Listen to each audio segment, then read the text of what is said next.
What is up guys, Stan at this side. So in this video, I'm going to show you how to automate Gmail to Google Sheets in Zapier. So first you need to head over to your Zapier's account and then you need to log in with your Zapier account and then click on create and then click on Zaps. After clicking on Zaps, here you will open the Zap editor. So from here you need to click on trigger. After clicking on trigger, you just need to find the Google Gmail. So after clicking on the Gmail, you need to select a trigger event.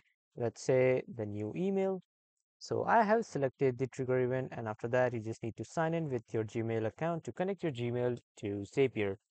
And after you have signed in, you can move to the another step.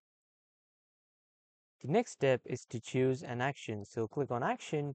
Then we need to store it in the Google Sheets. So I'll choose Google Sheets.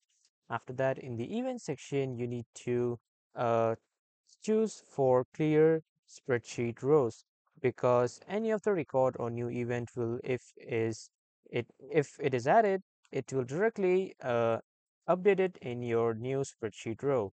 After that, you just simply need to sign in with your Google Sheets account too to connect it with Zapier. So this is how you can do it. That was all for the sheet, everyone. Thank you for watching.